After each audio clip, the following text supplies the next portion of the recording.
Uepa. For 9, Damian Lillard. Dame's also failed to get his team over the top in the playoffs, but based off the fact that he's one of the top players at the deepest position in basketball, gives him the slight edge over Embiid.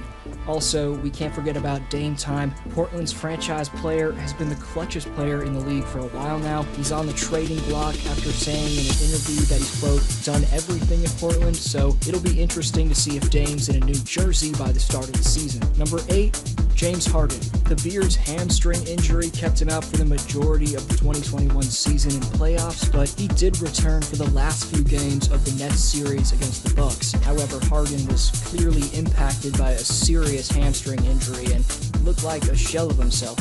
With his passing combined with the generationally great shot creating, Harden would usually be in the top 5, but after a rocky exit from the Houston Rockets and an injury-plagued campaign, the number 8 ranking felt like the right spot for the former MVP. Number 7, Luka Doncic. Embiid has Harris and Curry next to him. Lillard has another all-star caliber player next to him with CJ McCollum. Luka has Porzingis and Tim Hardaway Jr. That's about it. Still, Luka got the Mavericks one win away from upsetting Paul George and Kawhi Leonard and moving on to the second round.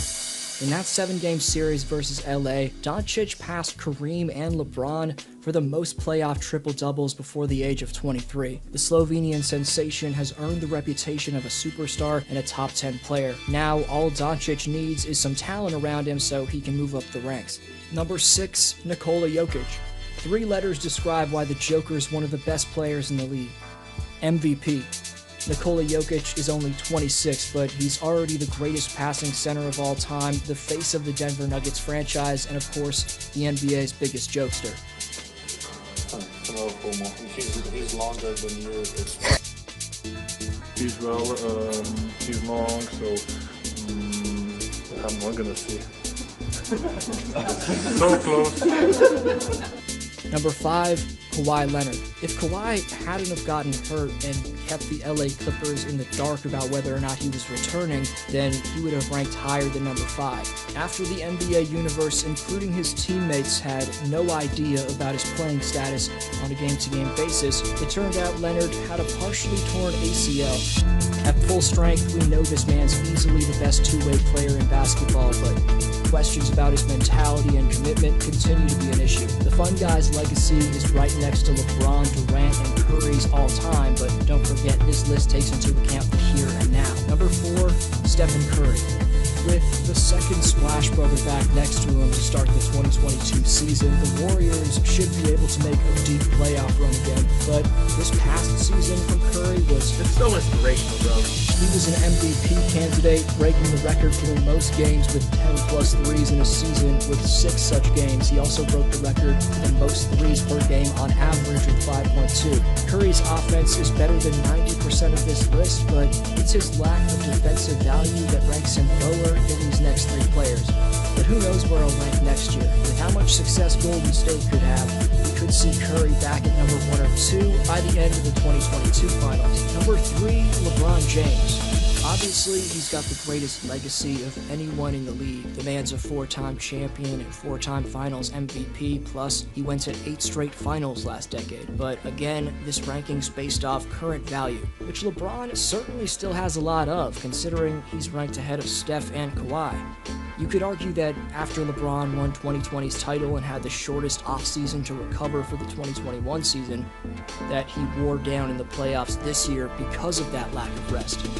But I just think LeBron's finally starting to see father time take a toll on his production. LeBron's turning 37 in December, but he'll have a full offseason to recover in the cryo chamber, so look for him to reclaim his spot as the undisputed number 1 player in basketball. There's still a solid argument that he still is. Having said that, number 2, Giannis Antetokounmpo. 50 points is the most any player in league history has scored in a finals closeout game. Not only did the Greek Freak hit a clutch 17 for 19 from the line and 16 of 25 from the floor in Game 6 versus Phoenix, but it was the beastly 5 blocks that he racked up which proved his dominance. Like LeBron, Giannis is debatably number 1 on this list because we've simply never seen an NBA Finals performance like his. man's the greatest slasher of this generation, one of the best vocal leaders in the game, and he's also a dominant post-up player. But even Giannis will tell you that number one is Kevin Durant. As you know, I said a couple days ago, he's the best player in the world. He's still the best player in the world. And we know coming into this series that we have to do it as a team. There's a reason why Nets coach Steve Nash became a meme for hugging Durant. KD laid everything out on the line and more in the 2021 playoffs.